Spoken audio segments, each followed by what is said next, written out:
रात के 1:05। कश्मीर की ठंडी हवा में एक अजीब सा सन्नाटा था, लेकिन इस सन्नाटे के पीछे कुछ ऐसा चल रहा था जिसे दुनिया कुछ ही घंटों में जानने वाली थी। रेडार स्क्रीन्स पर कुछ छोटे छोटे डॉट्स हिल रहे थे।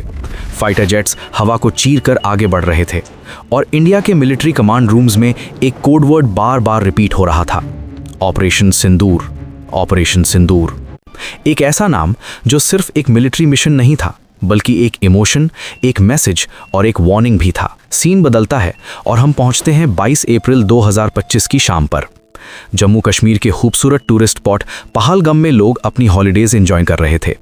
फैमिलीज फोटोज ले रही थीं, बच्चे हंस रहे थे। लेकिन कुछ ही मिनट्स में सब कुछ बदलने वाला था। अचानक गोलियों की आवाज़ गूंजती है, लोग भागने लगते हैं और कुछ देर बाद जब धुआं साफ होता है तो ज़मीन पर 26 लोगों की लाशें पड़ी होती हैं। एक ऐसा अटैक जिसमें सिर्फ लोग नहीं मरे, बल्कि कई घरों का सिंदूर मिटा दिया गया। कई औरतें एक पल में विडो बन गईं। पूरा देश शॉक में था। न्यूज़ चैनल्स पर सिर्फ एक सवाल घूम रहा था, क्या इंडिया जवाब देगा, और अगर देगा तो कब। सीन शिफ्ट होता है न्यू दिल्ली के एक हाई सिक्योरिटी वॉर रूम में।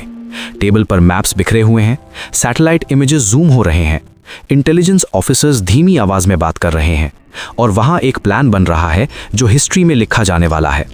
टारगेट लिस्ट तैयार हो चुकी थी। पाकिस्तान और पाकिस्तान ऑक्यूपाइड कश्मीर में 9 ऐसे टेरर कैंप्स जहां से अटैक्स प्लान होते थे। मिशन का ऑब्जेक्टिव सिंपल था, वॉर नहीं लेकिन मैसेज जरूर। और फिर आता है वो रात, 7 मई 2025, एग्जैक्टली 1:05। इंडियन एयरफोर्स के रफाल जेट्स साइलेंट मोड में बॉर्डर की तरफ बढ़ते हैं।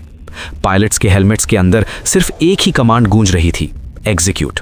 अगले 25 मिनट में जो हुआ उसने साउथ एशिया की जियोपॉलिटिक्स को हिला दिया। Scalp cruise missiles and hammer precision bombs अपने टारगेट्स की तरफ दौड़ते हैं। Bunkers, command centres, training camps, एक के बाद एक एक्सप्लोजन्स। सैटेलाइट फीड पर सिर्फ आग और धुआं दिख रहा था। रिपोर्ट्स के मुताबिक 9 टेरर इंफ्रास्ट्रक्चर साइट्स तबाह हो चुकी थीं और कई मिलिटेंट्स एलिमिनेट हो गए। और सबसे हैरान करने वाली बात, ये सब सिर्फ 25 मिनट में हुआ।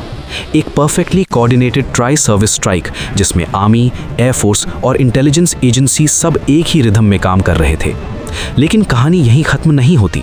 जब स्ट्राइक्स की खबर दुनिया तक पहुंची, पाकिस्तान ने इसे एक्ट ऑफ वॉर कहा। बॉर्डर पर फाइटर जेट्स एक दूसरे के सामने आ गए। रिपोर्ट्स में बताया गया कि 100 से ज़्यादा एयरक्राफ्ट इस एरियल स्टैंड ऑफ में इन्वॉल्व थे। दुनिया को लगने लगा कि शायद एक और इंडिया पाकिस्तान वॉर शुरू हो सकती है। लेकिन इंडिया का मैसेज क्लियर था, ये रिटेलिएशन था, एस्केलेशन नहीं।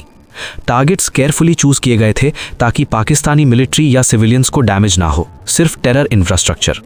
और इसी वजह से ऑपरेशन सिंदूर एक मिलिट्री स्ट्राइक से ज़्यादा एक स्ट्रेटेजिक मैसेज बन गया। एक मैसेज जो कह रहा था कि टेरर का जवाब अब सिर्फ डिप्लोमेसी से नहीं दिया जाएगा। सीन फिर से शिफ्ट होता है, इस बार किसी बैटलफील्ड पर नहीं, बल्कि उन घरों में जहां पहलगाम अटैक के विक्टिम्स की फैमिलीज रहती थी। जब ऑपरेशन सिंदूर की न्यूज़ आई, कुछ लोगों की आंखों में आंसू थे, लेकिन उन आंसुओं में दर्द के साथ साथ एक अजीब सी शांति भी थी, जैसे किसी ने कह दिया हो, हमने तुम्हें भुला नहीं। ऑपरेशन का नाम भी इसी इमोशन से आया था, सिंदूर, वो लाल रंग जो एक शादीशुदा औरत के मांग में होता है और जब पति चला जाता है तो वही सिंदूर मिट जाता है। इस ऑपरेशन का नाम एक सिंबॉलिक जवाब था उन सब औरतों के लिए जिनका सिंदूर पहलगाम अटैक में छीन लिया गया था।